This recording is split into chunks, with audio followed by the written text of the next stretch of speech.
Herkese merhaba, bienvenue sur la chaîne des accros aux séries turques. Aujourd'hui, il faut que je vous parle de la nouvelle série Ateş Kuşları, produite par le célèbre Mehmet Bozdağ.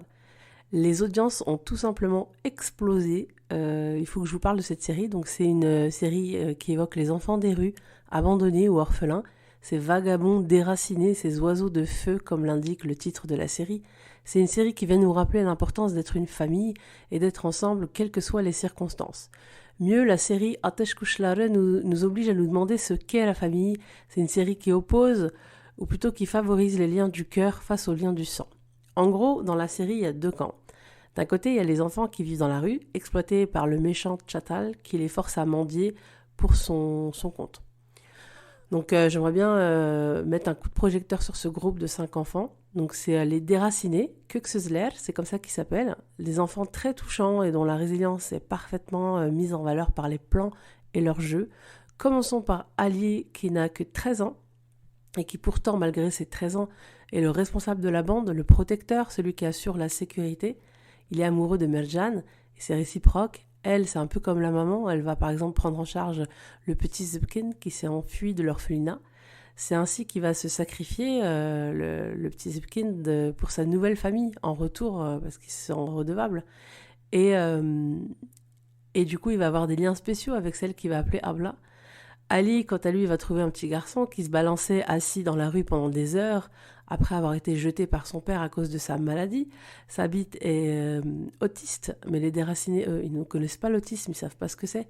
Ils ont juste vu sa bite comme un enfant normal, un être humain, qu'on a jeté dehors comme un déchet. Le 5e enfant est au cœur de l'intrigue, c'est une fille, c'est la cadette. Un petit bébé de 40 jours que les enfants ont trouvé dans une poubelle. La mère a abandonné ce petit bébé que Çatal, le trafiquant d'êtres humains, devait récupérer dans une benne à ordures.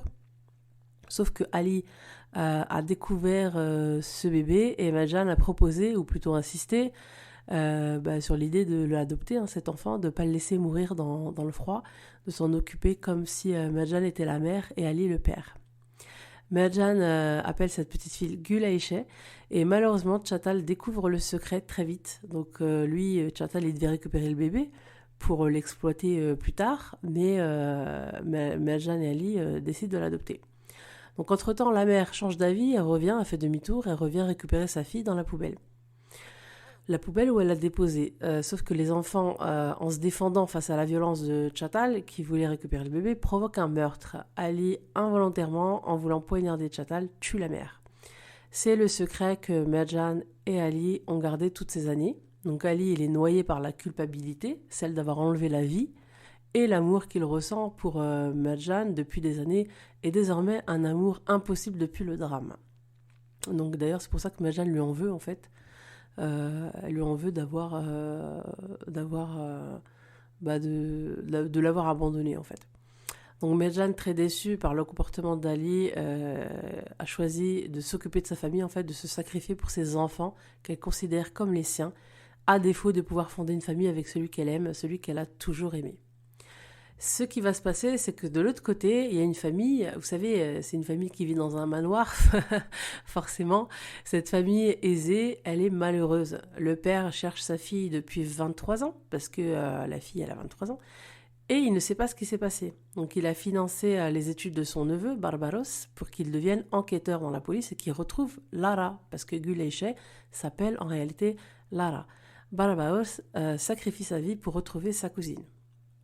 Donc la rencontre entre Barbaros et Gül Ayşe, ou Lara du coup pour lui, va être très particulière parce qu'il va finir par la retrouver lors d'un accident dans la rue où elle se fait poignarder comme par hasard le jour de ses 23 ans. Donc Gül Ayşe, on va l'appeler comme ça du coup, va tomber amoureuse de ce policier qui elle ignore est son cousin. Elle ignore tout de ce qui s'est passé. Elle ne sait pas qu'elle a été abandonnée dans une poubelle, elle ne sait pas qu'elle est issue d'une famille aisée, elle ne sait pas qu'Ali a accidentellement tué sa mère biologique, elle ne sait pas du coup pourquoi Ali et Mercan, alors qu'ils s'aiment depuis l'enfance, ne sont pas ensemble. Donc en fait tout ça, elle l'ignore. Ali et Mercan, malgré le fait qu'ils ne sont pas ensemble, se sont promis de garder le secret. Mais Chatal, lui, il cherche les enfants, il connaît ce secret, il les cherche partout, il veut prendre sa revanche car lui, il sait ce qui s'est passé. La plus grande crainte d'Ali et Marjan, c'est qu'il les retrouve. C'est qu'il les retrouve et aussi que Gülayché découvre la vérité. Donc Ali va demander à Marjan, malgré leur séparation, de protéger Gülayché pendant son absence, il va s'absenter, parce que le policier tourne un petit peu trop autour de la jeune fille. Donc ça sent pas très bon. Cette série, elle est vraiment bien faite, les enfants comédiens sont géniaux, ils décrivent bien à travers leur rôle la douleur que ressent un enfant abandonné, qui doit affronter chaque jour les difficultés de la vie, la faim, le froid, le harcèlement, la violence, le jugement, le regard des passants. Donc ils sont résilients, ils relativisent et ils acceptent leur sort. Ils se sont habitués à l'insupportable indifférence des passants. La superbe chanson Adaletin Bumu Dunya qui critique la vision, je dirais, terrestre de la justice et l'absurdité de la vie apporte encore plus d'émotion aux scènes qui exposent ces enfants. La préparation des acteurs a été plutôt longue. L'actrice Hande Soral, qui joue le rôle de Marjan adulte dans la série, s'est pas mal renseignée sur le sort des enfants des rues pour s'imprégner. C'est une nouvelle maman, donc voilà, elle a choisi ce rôle pour qu'on regarde ses enfants autrement. Je suis trop contente de revoir Burak Toskoparan, que j'ai découvert dans la série Kırgın Çiçekler, et bien sûr ensuite Destan. Et je suis aussi ravie de voir Görkem Sevindik, que j'adore, que l'on a l'habitude de voir dans des séries d'action. Là, c'est intéressant de le voir dans un rôle plutôt dramatique. Voilà, donc moi j'ai hâte au prochain épisode. Je regarde toutes les séries produites par Mehmet Bozdag, de toute façon, donc je m'attends à voir une série de qualité dans tous les cas. Si vous avez la potion magique pour pouvoir acheter le temps, je suis preneuse. Ça va être dur de regarder toutes ces séries addictives.